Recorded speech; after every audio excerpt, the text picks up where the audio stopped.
Tak dikunci stang, motor yang terparkir di depan kantor ekspedisi di Kota Makassar digondol maling.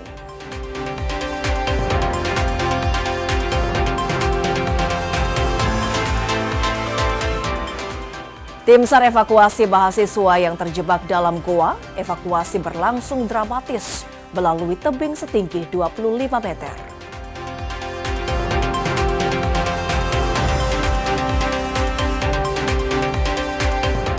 Real Madrid belanja banyak pemain usai minim gelar dalam 2 musim terakhir.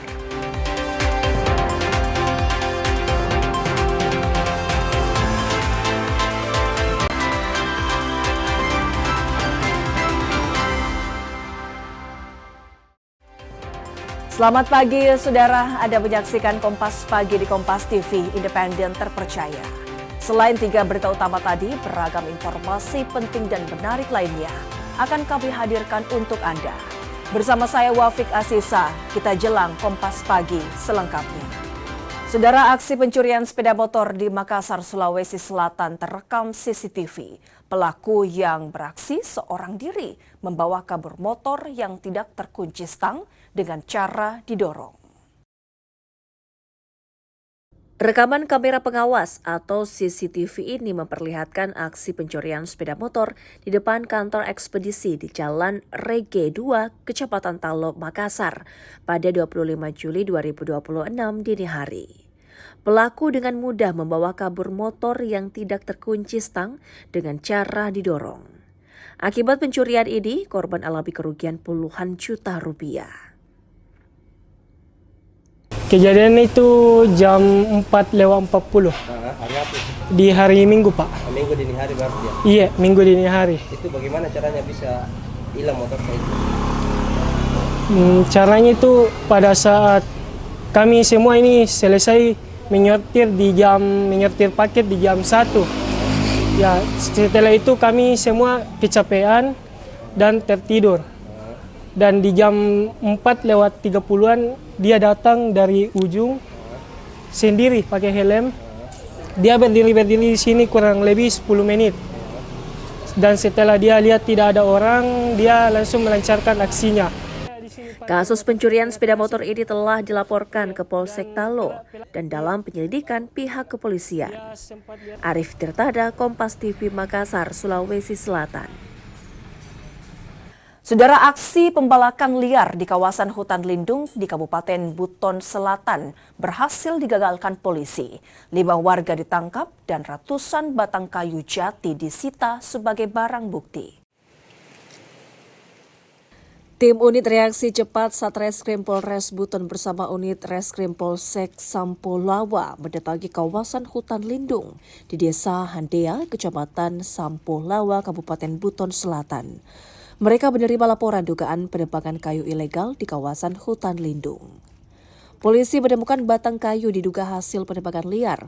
Polisi juga menyita 2 unit mesin penebang pohon serta 1 unit truk yang diduga digunakan untuk mengangkut kayu hasil penebangan. Polisi juga menahan 5 orang yang terlibat dalam penebangan ini. Barang bukti ini sudah ratusan batang yang telah ditampung di tempat ini. Ya, alhamdulillah semua pelaku sebanyak 5 orang sudah kami amankan dan saat ini kami bawa di Polres Buton untuk melakukan pemeriksaan. Barang bukti ratusan batang kayu, mesin pemotong dan 1 unit truk dibawa ke Polres Buton. Sementara 5 pelaku jalani pemeriksaan lebih lanjut. Devrianto Neke, Kompas TV Buton Selatan, Sulawesi Tenggara. Polisi masih mengejar terduga pelaku penganiayaan satu keluarga di Kelurahan Duyu, Palu. Kejadian pada Minggu malam ini menyebabkan ayah dan anak balita meninggal dunia, sementara sang ibu masih menjalani perawatan intensif. Tim Jatan Ras Reskrim Polresta Palu masih terus melakukan pengejaran terhadap terduga pelaku penganiayaan satu keluarga di Kelurahan Duyu. Identitas terduga pelaku kini sudah dikantongi petugas. Akibat peristiwa pada Minggu malam tersebut, sang ayah dan anaknya yang masih berusia 2 tahun meninggal dunia. Sementara istrinya saat ini masih dirawat intensif di Rumah Sakit Bayangkara Palu. Setelah kejadian, polisi langsung melakukan olah TKP dan memeriksa sejumlah saksi, di antaranya tetangga korban, serta pemilik usaha pemotongan ayam tempat korban dan pelaku bekerja. Kasat Reskrim Polresta Palu AKP Ismail Bobi bilang, antara korban dan pelaku merupakan rekan kerja di tempat pemotongan ayam. Hubungan keluarga tidak ada, hanya sama karyawan ya.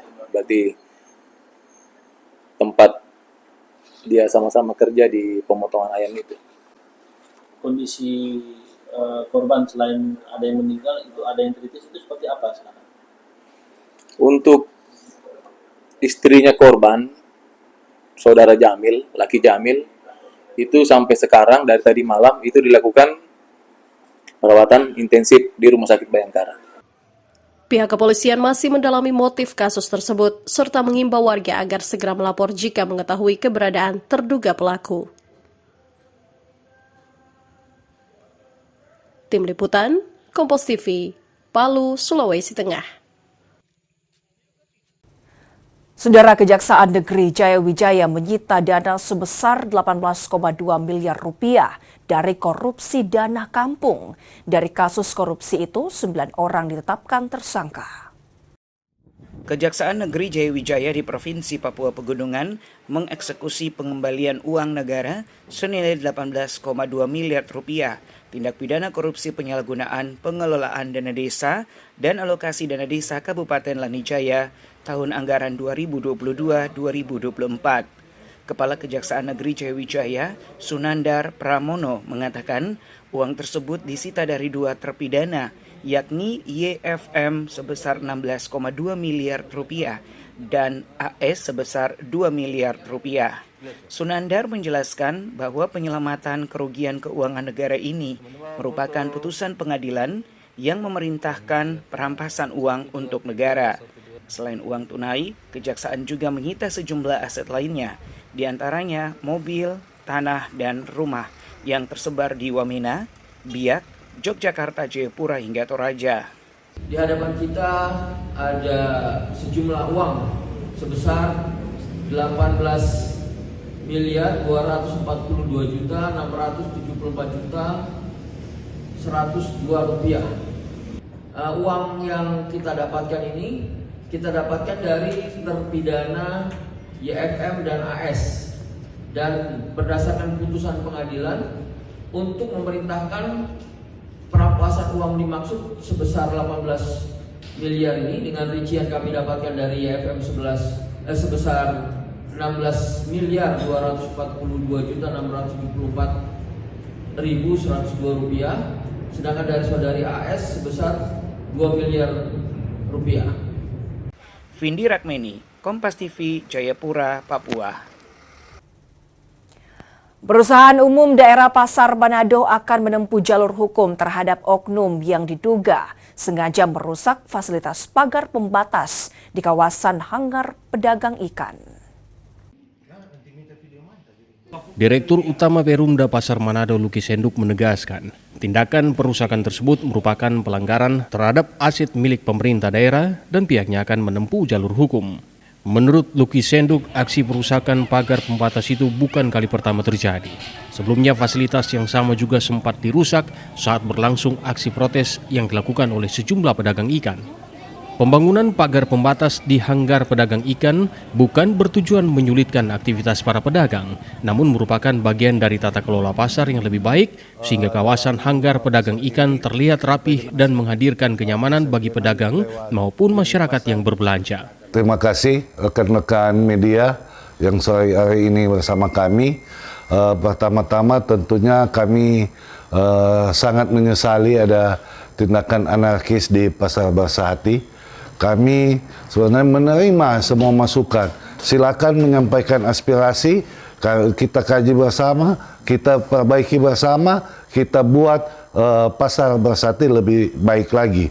Tapi yang terjadi tadi sore, selesai teman-teman pedagang, sebagian besar juga bukan pedagang yang ikut demo saya lihat, itu selesai melakukan aksi, langsung melakukan pengerusakan di Pasar Bersati. Dan kami melakukan tindakan yaitu pelaporan ke Polresta Manado.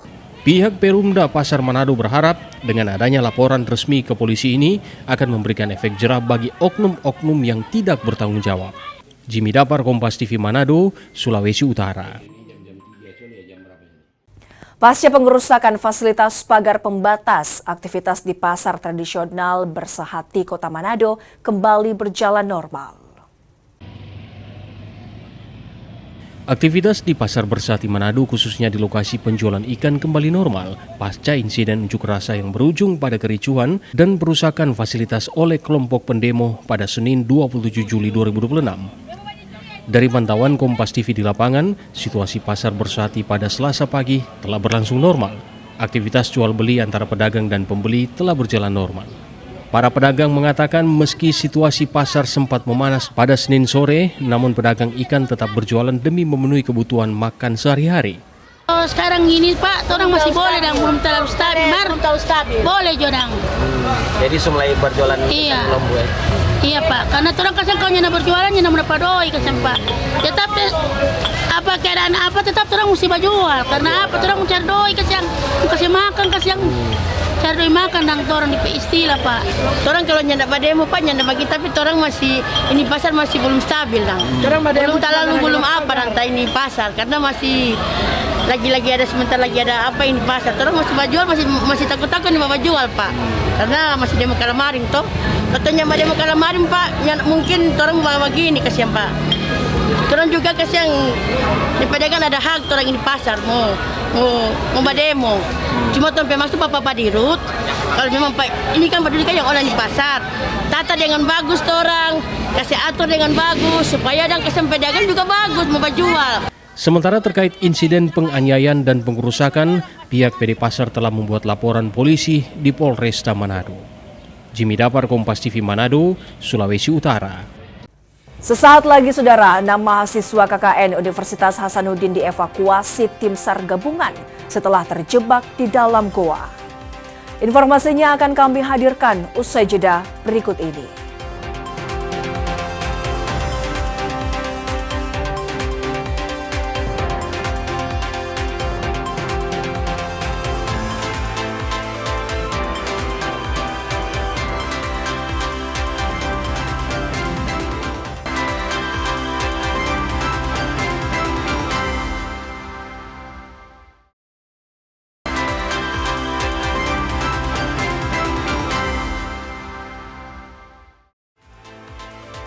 Anda kembali menyaksikan Kompas Pagi di Kompas TV, independen terpercaya. Saudara, 6 mahasiswa KKN Universitas Hasanuddin dievakuasi tim SAR gabungan setelah terjebak di dalam goa. Evakuasi berlangsung dramatis lantaran tim harus menurunkan para korban melewati tebing terjal setinggi 25 meter menggunakan sistem tali. Proses evakuasi ke-6 mahasiswa KKN yang terjebak dalam gua Kalibong Aloa di Kampung Pele, Kecamatan Pidasatede, Pangkep, Sulawesi Selatan berlangsung dramatis. Selain harus melewati tebing tinggi, 1 dari 6 mahasiswa alami kram kaki dan harus dievakuasi menggunakan tandu. Sementara 5 lainnya kelelahan sehingga tak mampu melanjutkan perjalanan. Tim SAR menerapkan teknik evakuasi khusus menggunakan sistem tali agar seluruh korban dapat diturunkan dengan aman. 1 orang yang mengalami kerang kaki di Gua Kalibong, Aloa, Kecamatan Minatasane, Kabupaten Pangkep, Provinsi Sulawesi Selatan. Langsung kami menggerakkan anggota menuju lokasi dan pada pukul 22 tiba di lokasi dan langsung melakukan evakuasi. Kendala memang yang dialami oleh tim rescue masalah tebing yang memang sampai 25 meter yang harus melakukan evakuasi dengan menggunakan sistem. Maka itu dan pada pukul 10 tadi tim SAR gabungan berhasil mengevakuasi dan langsung menyerahkan ke tim medis. Setelah berjuang, 6 mahasiswa ini pun berhasil dievakuasi dalam keadaan selamat dan langsung dibawa ke Puskesmas Bidasatene untuk mendapatkan penanganan medis. Aziz Hamid, Kompas TV Pangkep, Sulawesi Selatan. Aksi demonstrasi mendesak pemberantasan narkoba digelar di Polda Sulawesi Tenggara. Massa meminta polisi menindak jaringan hingga para pelaku pengedar narkoba. Kemudian membenarkan adanya dugaan peredaran narkotika. Puluhan anggota Laskar Merah Putih Sulawesi Tenggara bersama masyarakat Laonti menggelar aksi demonstrasi di depan Polda Sulawesi Tenggara. Dalam aksi ini, massa mendesak Ditres Narkoba Polda Sultra untuk segera melakukan penyelidikan dan penindakan terhadap dugaan maraknya peredaran narkoba di Kecamatan Laonti, Kabupaten Konawe Selatan. Massa menilai kasus narkoba di daerah itu terus meluas dan kian memprihatinkan. Kita sepakat memberantas peredaran narkoba. Tidak hanya untuk di lingkup Kecamatan Laonti, tetapi kita secara umum untuk Sulawesi Tenggara kita harus bantu Direktorat Reserse Narkoba Polda Sultra bagaimana memberantas narkoba. Nah, terkhusus kejadian hari ini di lingkaran PT GMS itu lagi-lagi terjadi penangkapan yang melibatkan karyawan PT GMS itu sendiri. Artinya kami menduga adanya peredaran narkoba secara terstruktur di lingkaran unsur karyawan PT GMS maupun unsur pimpinan. Menanggapi aksi demonstrasi, Polda Sulawesi Tenggara akan menindaklanjuti keluhan warga. Polisi pun akan melakukan pemeriksaan pada warga setempat. Kami sangat merespon baik. Ini membuktikan bahwa masyarakat Sulawesi Tenggara, khususnya Laonti, sangat mendukung bagaimana generasi kita, warga Laonti secara umum Sulawesi Tenggara bebas dan bersih dari narkoba. Kami sangat mengapresiasi aksi daripada masyarakat Laonti yang memiliki semangat untuk mendukung dan bersama-sama dengan Polda Sultra menindak atau mengurangi serta memberantas peredaran gelap dan penyalahgunaan narkoba. Selain polisi, massa juga mendesak BNN Provinsi Sulawesi Tenggara untuk melakukan tes urin secara menyeluruh terhadap karyawan perusahaan tambang guna mencegah penyalahgunaan narkotika di lingkungan kerja. Silviansyah Kia, Kompas TV Kendari, Sulawesi Tenggara. Kasus dugaan korupsi penggunaan anggaran penyedia barang dan jasa senilai lebih dari 6,5 miliar rupiah di DPRD Papua Barat Daya kini naik ke tahap penyidikan. Direktorat Reserse Kriminal Khusus Polda Papua Barat Daya resmi menaikkan status hukum kasus dugaan korupsi di Sekretariat DPR Papua Barat Daya tahun anggaran 2024 ke tahap penyidikan. Penyidik telah memiliki bukti awal kasus penyediaan barang dan jasa senilai lebih dari 6,5 miliar rupiah tersebut. Ada dugaan anggaran tersebut digunakan untuk kegiatan lain termasuk kegiatan reses anggota dewan. Polisi juga telah memeriksa 30 orang saksi termasuk unsur pimpinan dan anggota DPR Provinsi Papua Barat Daya. Dokumen yang penting kita bisa pelajari, bahkan kita bisa lakukan penyitaan, penggeledahan dan lain sebagainya.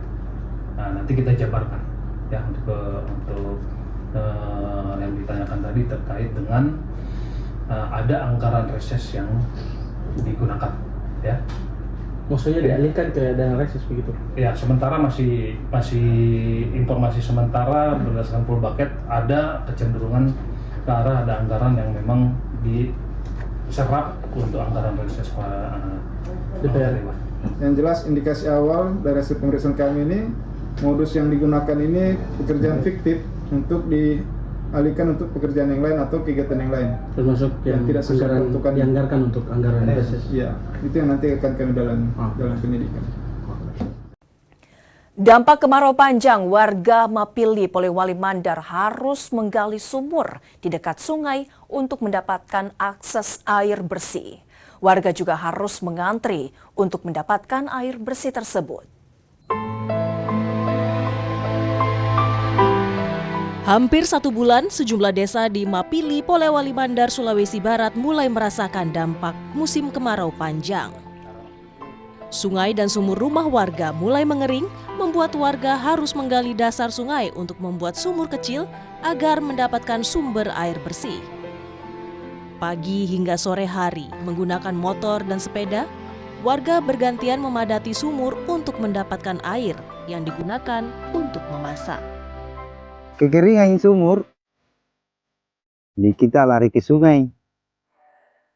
Air memang tidak ada? Air pam tidak ada? Belum ada Pak, sana. Ya, kalau kita di sini ya satu-satunya sungai di sini.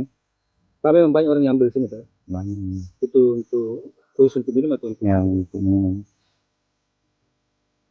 Selain untuk kebutuhan memasak, warga juga menggunakan air sungai untuk mandi dan mencuci. Edwin Arwan Pitu, Kompas TV, Polewali Mandar, Sulawesi Barat. Petani kampung Amunkai di Ambang gagal panen pada musim tanam kedua tahun 2026. Pasalnya, saluran irigasi yang mengering, dampak kemarau mengakibatkan petani tak dapat memasok air untuk tanaman padi mereka. Kemarau yang melanda sejak bulan Mei 2026 lalu mulai berdampak pada tanaman padi petani di sejumlah tempat di Merauke. Kampung Amunkai, Distrik Tanah Miring, Merauke menjadi salah satu kampung yang terdampak. Sejumlah petani yang temui memastikan tak dapat melakukan panen padi pada musim tanam 2 tahun ini. Minimnya curah hujan ditambah air irigasi yang mengering mengakibatkan petani tak dapat mengaliri tanaman padi mereka dengan air. Margono, petani yang mengolah 5 hektar lahan sawah ini, sudah pasrah tak dapat melakukan panen padi di musim tanam kedua ini. Margono menyebut jika air mencukupi seharusnya lahannya sudah diairi sebanyak 3 kali. Namun hingga saat ini hanya mampu mengairi 1 kali saja. Tanaman padinya pun perlahan mengering karena kekurangan air. Yang saya hadapi sendiri, ya berbicara pribadi saya, itu kurang lebih 5 hektar itu tidak ada yang panen. Tidak ada yang panen. Kondisi kayak begini. Yang seharusnya saya sudah bisa mengairi 2-3 kali, ini 1 kali saja tidak tembus. Sudah hampir tiap tahun itu ada masukan ke pemerintah. Tapi tidak tahu juga karena sampai saat ini yang mungkin terlena atau bagaimana karena musim yang lalu itu 3 tahun berturut-turut curah hujan tinggi. Justru kita kebingungan buang air, tapi di saat kita musim MT2 menuju MT3 ini malah kekurangan air. Ini kan ironis sekali. Kendala yang kita hadapi di lapangan itu drainase primer, saluran air primer yang dari hulu ke hilir, yang dari Kelapa 1 sampai Kampung Amunkai, yang dari Pinalan sampai Kampung Amunkai itu hambatannya kita itu saluran terpenuhi dengan kurma. Hal yang sama dirasakan Komarudin. 2 hektar lahan yang ditanami padi juga dipastikan tak dapat dipanen karena kemarau. Iya, padi kita jadi menjadi kering, coba bisa dilihat. Jadi bisa dikatakan kita sekarang ini gagal panen. Yang saya tanam itu sekitar hampir 2 hektar. 2 hektar. 2 hektar, tapi yang ini gagal semua. Yang berapa hektar yang gagal ini, Pak? Dua-duanya. Dua-duanya hektar. Dua. Akibat kemarau ini ya. Akibat kemarau ini. Ya, sama-sama rata-rata hampir semua sama. Petani menyebut lahan sawah di Kampung Amunkai hampir mencapai 1.000 hektar. Dari jumlah tersebut, sekitar 80% terancam gagal panen akibat kemarau. Sementara petani juga mengatakan air pasang tak dapat mencapai saluran irigasi penampung air petani di Kampung Amunkai. Sehingga petani berharap ada perhatian serius dari pemerintah untuk menangani hal tersebut. Syarif Jimar, Kompas TV Merauke, Papua Selatan. Sesaat lagi saudara, antrian panjang truk untuk mengisi solar di Makassar terus berlanjut. Informasinya akan kami hadirkan usai jeda berikut ini.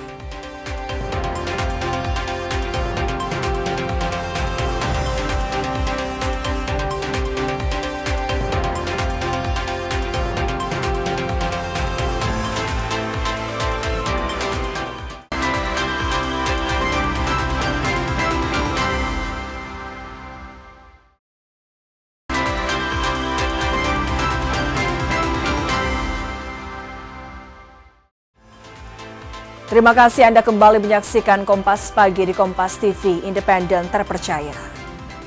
Antrian panjang truk untuk mengisi solar di Makassar terus berlanjut. Truk harus antri hingga berjam-jam, bahkan hingga mengular ke jalan. Perjuangan sopir truk untuk mendapatkan BBM jenis solar di Makassar, Sulawesi Selatan tak kunjung usai. Mereka tetap harus berjibaku demi mendapatkan BBM bersubsidi itu. Di SPBU di Jalan Perintis Kemerdekaan Makassar misalnya, demi solar sopir harus mengantre hingga berjam-jam. Panjangnya antrean bahkan hingga mengular ke jalan. Ini bukan kali pertama sopir truk berjuang lebih untuk solar. Hampir setiap hari, para sopir terpaksa antre demi solar. Pak Iwan, Pak, ini kita lagi antri solar atau apa ini, Pak? Antri solar ini, Pak. Berapa jam nih antri solar? Ada 4 jam ini. Oh, 4 jam gini? Iya. Terus bagaimana memang dengan solar, Pak? Apa memang susah kita dapat atau bagaimana? Susah memang didapat, Pak. Nggak tahu ini bagaimana, susah sekali solar. Sudah berapa hari ini begini terus. Antri terus, Pak? Iya, mulai juga Makassar juga, jadi Ponti juga begitu juga. Di mana-mana, Pak. Oh, biar di daerah juga, Pak? Iya, nggak tahu bagaimana ini solar di mana, lari kemana. Terus rencana kita bawa apa ini, Pak? Maksudnya bahan apa kita bawa? Kita bawa ini jagung, Pak. Kau bawa jagung? Iya. Terus ini kan kita mengantar jagung dan belum ada solar. Apa ketakutan tak kalau mungkin lama diantar ini jagung atau apakah busuk atau? Susah jagung, Pak. Kalau lama baru dapat solar toh. Iya. Karena barang basah toh. Iya. Antrean solar ini mengganggu distribusi barang. Para sopir pun mengeluh. Namun tak punya pilihan, harus antri setiap hari. Rama Pertama, Kompas TV Makassar, Sulawesi Selatan. Anggota Ombudsman Republik Indonesia lakukan tinjauan langsung terhadap pelaksanaan program makan bergizi gratis. Ada 2 sekolah yang ditinjau, SMP Negeri 6 dan SD Negeri 10 Kota Ambon. Memastikan jumlah penerima manfaat dan kelancaran penyaluran program makan bergizi gratis, anggota Ombudsman RI Fikri Yasin meninjau pelaksanaan MBG di SMP Negeri 6 dan SD Negeri 2 Kota Ambon. Dalam kunjungan kerja tersebut, Fikri mengatakan pihaknya masih menemukan beberapa catatan masalah, yakni jumlah SPPG yang belum tersebar merata hingga ke sebagian kecamatan di Kota Ambon.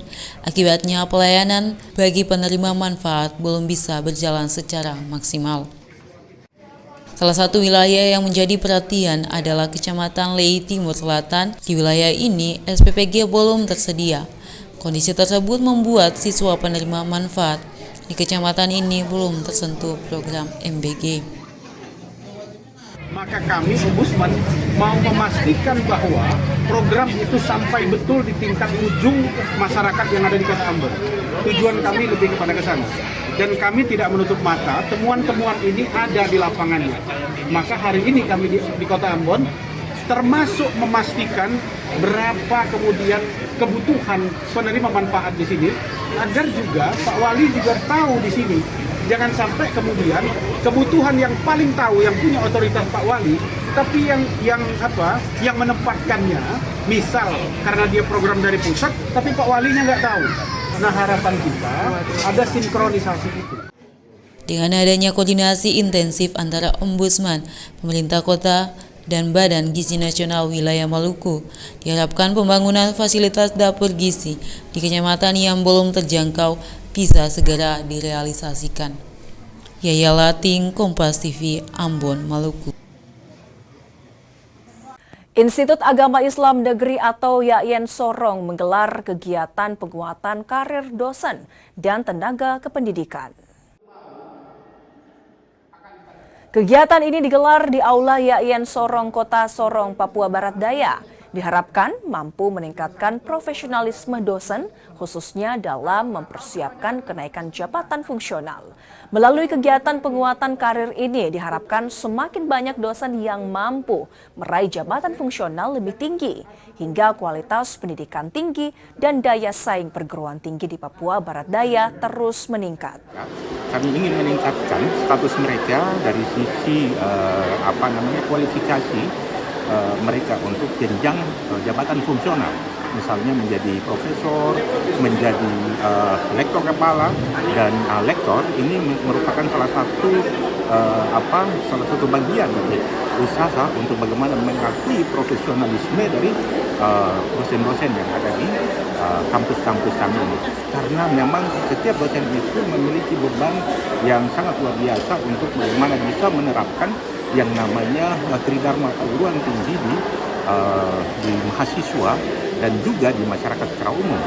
Produk kebiri asal Kabupaten Luwu, Sulawesi Selatan menembus pasar internasional. Di tahap awal ada 10,2 ton kebiri diekspor menuju Arab Saudi. Kebiri ternyata jadi salah satu komoditi yang menjanjikan. Ini terbukti dengan diekspor rempah ke luar negeri. Ada kebiri asal Kabupaten Luwu, Sulawesi Selatan yang diekspor ke Arab Saudi. Di tahap awal ada 10,2 ton kebiri yang diekspor ke Jeddah. Pelepasan ekspor dihadiri Wakil Gubernur dan Kepala Perwakilan Bank Indonesia Sulawesi Selatan, Wakil Gubernur Sulsel Fatmawati Rusdi menilai keberhasilan ini menunjukkan pembinaan atau pendampingan UMKM mampu meningkatkan daya saing hingga memperluas akses pasar. Terima kasih kepada Bank Indonesia, perwakilan Provinsi Sulawesi Selatan yang telah memberikan pendampingan ke pelaku UMKM kita, Onstal Kopam, yang ternyata udah berkiprah 2 tahun ya, yang mana sebelumnya tadi kita sudah dengarkan ceritanya, perjalanannya mulai dari benar-benar UMKM yang di bawah rumah sampai difasilitasi juga dengan pemerintah Kabupaten Luwu.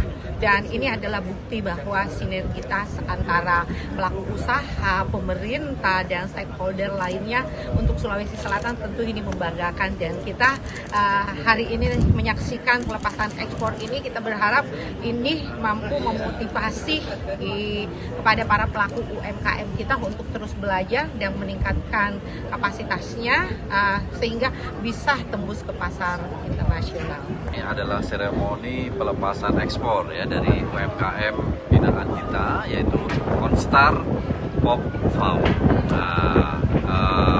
UMKM ini mengekspor 10,2 juta ton, ya.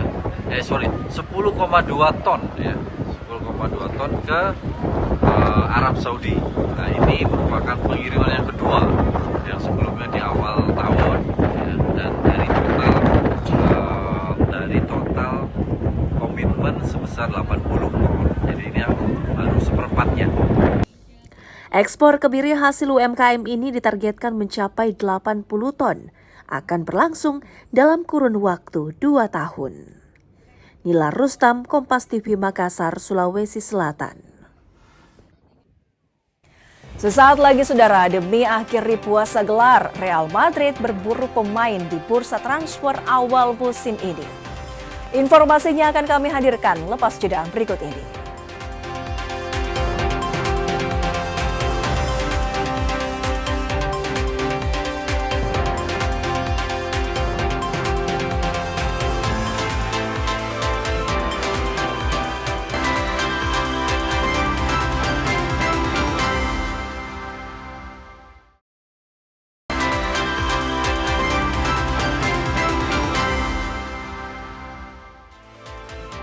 Anda kembali menyaksikan Kompas Pagi di Kompas TV Independen Terpercaya. Saudara, angka perceraian di Gorontalo masih terbilang tinggi. Kasus perceraian hingga kini hampir mencapai 1.400 kasus. Masalah ekonomi jadi salah satu pemicu angka perceraian tinggi. Sejak Januari hingga Juni 2026, angka perceraian di Gorontalo terus meningkat, baik cerai talak maupun cerai gugat. Pengadilan Tinggi Agama Gorontalo mencatat Pengajuan kasus perceraian saat ini mencapai sekitar 1.356 pengajuan. Dari 1.356 kasus perceraian, 232 kasus diajukan oleh suami, sementara 1.124 kasus diajukan oleh istri. Panitera Pengadilan Tinggi Agama Gorontalo bilang, ratusan perkara perceraian ini didominasi pertengkaran hingga masalah perekonomian rumah tangga. Jumlah yang diterima sampai pada Juni ini atau semester kedua ini adalah cerai talak 232, kemudian cerai gugat 1.124. Cerai talak itu adalah diajukan oleh pihak laki-laki, kemudian cerai gugat yang diajukan oleh pihak perempuan. Jumlah perkara yang dominan di sini adalah cerai gugat, berarti perempuan yang mengajukan. Nah, karena mungkin terus-menerus karena tidak faktor ekonomi atau ya masih juga kekerasan rumah tangga barangkali ini sehingga terjadi pertengkaran terus-menerus. Tapi saya melihat bahwa pertengkaran terus-menerus itu saya lihat didominasi karena ekonomi. Saya yakin itu. Pengadilan Tinggi Agama Gorontalo berharap masalah perkara rumah tangga yang berujung pengajuan perceraian dapat berkurang dan diselesaikan secara mediasi maupun kekeluargaan. Fikar Buntuan, Kompas TV Gorontalo. Kepastian jaminan perlindungan finansial memerlukan tata kelola yang komprehensif agar kesejahteraan dan kebutuhan dasar kesehatan warga negara dapat terpenuhi. Lalu sejauh mana upaya pemerintah mewujudkannya? Berdasarkan Indeks Pelayanan Kesehatan yang dirilis Numbeo, perusahaan data statistik kualitas hidup menempatkan Indonesia pada posisi 59 dari 100 negara di dunia pada pertengahan tahun 2026. Sementara itu, Indonesia tengah menghadapi perubahan iklim yang dapat memengaruhi kesehatan. Terjadi pergeseran pola cuaca layaknya suhu, curah hujan, kenaikan air laut ke tingkat ekstrim. Maka dari itu dibutuhkan pengelolaan komprehensif di bidang jaminan sosial untuk memenuhi kesejahteraan dan kebutuhan dasar kesehatan masyarakat sesuai amanat Undang-Undang Nomor 40 Tahun 2004 tentang Sistem Jaminan Sosial Nasional. Namun, upaya besar pemerintah mewujudkan jaminan sosial nasional masih terdapat beberapa problematika yang harus diperhatikan, khususnya kepesertaan yakni 20 juta peserta nonaktif dan dana tunggakan iuran yang menumpuk. Terkait hal itu, Timbul Siregar dari BPJS Watch menilai banyaknya permasalahan yang terjadi perlu ditindaklanjuti agar penyaluran tepat pada penerima manfaat jaminan kesehatan nasional. Jadi kasus-kasus yang saya ceritakan tadi itu kan terkait dengan bagaimana kemampuan Vaskes tingkat 1 untuk pencegahan sehingga menurunkan tingkat kuratif.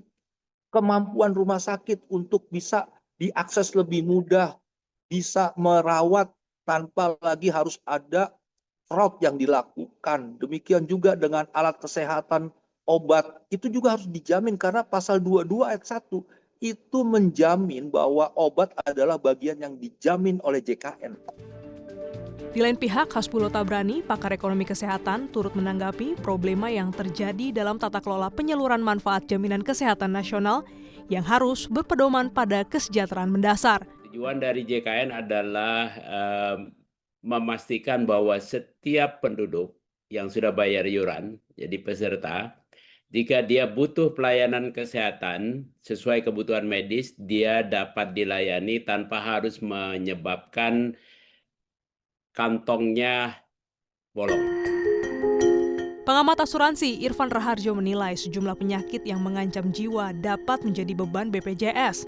Dan kita tahu juga kurang lebih 30% dari biaya pelayanan BPJS itu berasal dari penyakit katastrofik. Penyakit katastrofik itu penyakit-penyakit kronis yang berbiaya besar seperti jantung, ginjal, thalassemia, stroke, dan seterusnya. Ada kurang lebih 9 penyakit kritis yang berbiaya besar.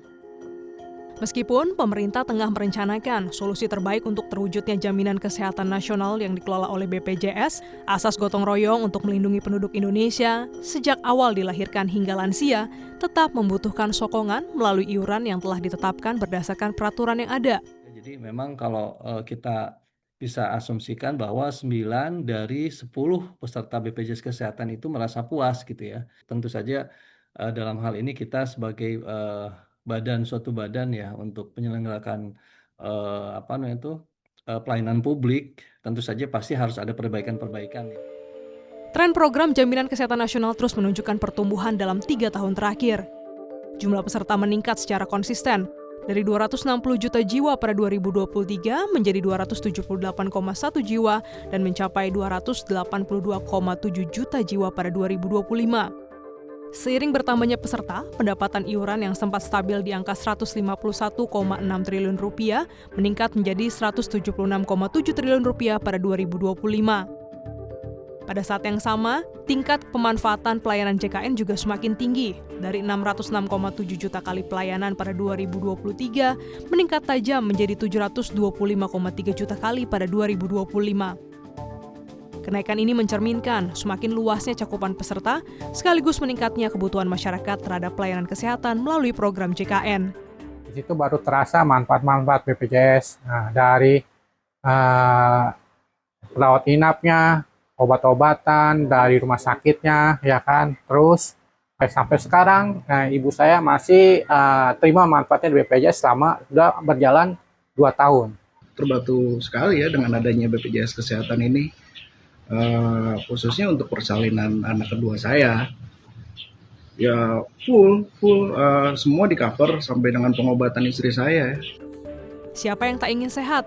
Tentunya pasti setiap maklumat. Jalan dibuat mungkin sudah tepat, yang pasti butuh laporan yang tepat. Klinis Oktania, Kompas TV, Jakarta. Saudara, informasi tadi sekaligus mengakhiri kebersamaan kita dalam Kompas Pagi di Kompas TV Independen Terpercaya. Saya Wafik Asisah mewakili seluruh kerabat kerja yang bertugas pamit. Terima kasih, selamat beraktivitas dan sampai jumpa.